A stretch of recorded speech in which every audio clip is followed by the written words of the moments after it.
On avait sûrement calomnié Joseph K., car, sans avoir rien fait de mal, il fut arrêté un matin. La cuisinière de sa logeuse, madame Grobart, qui lui apportait tous les jours son déjeuner à 8 heures, ne se présenta pas ce matin-là. Ce n'était jamais arrivé.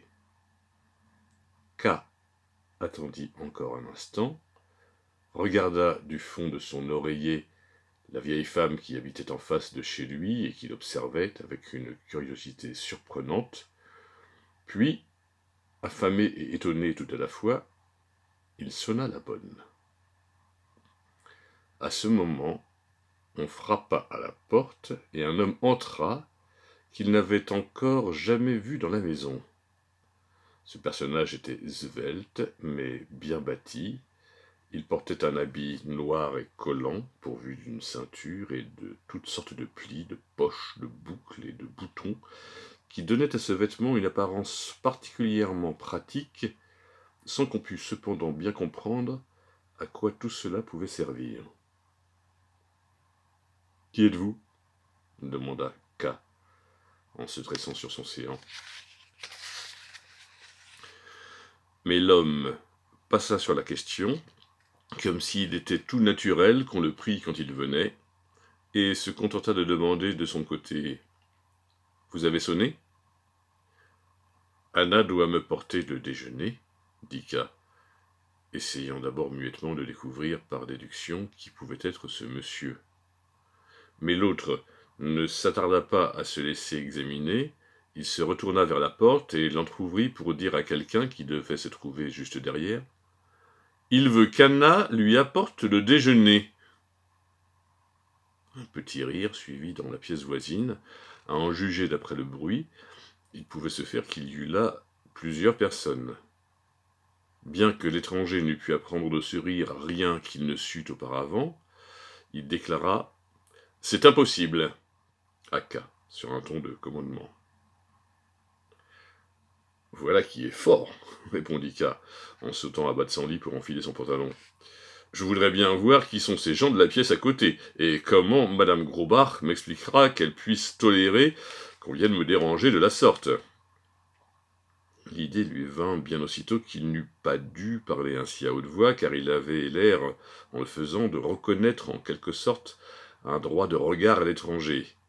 Mais il n'y attacha pas d'importance sur le moment. L'autre l'avait pourtant compris comme il n'aurait justement pas fallu, car il lui dit « N'aimeriez-vous pas mieux rester ici ? Je ne veux ni rester ici, ni vous entendre m'adresser la parole tant que vous ne vous serez pas présenté. » « Je le faisais dans une bonne intention, » dit l'étranger, et il ouvrit spontanément la porte. La pièce voisine, où K entra plus lentement qu'il ne voulait, présentait au premier abord à peu près le même aspect que la veille. C'était le salon de madame Grobart. Peut-être y avait-il dans cette pièce encombrée de meubles, de dentelles, de porcelaines et de photographies un peu plus d'espace que d'ordinaire, mais on ne s'en rendait pas compte en entrant, et d'autant moins que la principale modification consistait dans la présence d'un homme assis près de la fenêtre ouverte et armé d'un livre dont il détacha son regard en voyant entrer Joseph K. « Vous auriez dû rester dans votre chambre. Franz ne vous l'a-t-il donc pas dit ? Vous, je voudrais bien savoir ce que vous me voulez, » dit K, quittant des yeux sa nouvelle connaissance pour regarder sur le pas de la porte celui qu'on venait d'appeler Franz, et revenir ensuite à l'autre. Par la fenêtre, on voyait la vieille femme qui était restée postée à la sienne, juste en face maintenant, avec une curiosité vraiment sénile pour ne rien perdre de ce qui allait se passer. « Il faut tout de même, » dit K, « que madame Grobart... » Et il fit un mouvement, comme pour s'arracher aux deux hommes qui se tenaient pourtant loin de lui, et voulut continuer son chemin. « Non !» dit celui qui était près de la fenêtre en jetant son livre sur une petite table et en se levant. « Vous n'avez pas le droit de sortir. Vous êtes arrêté. »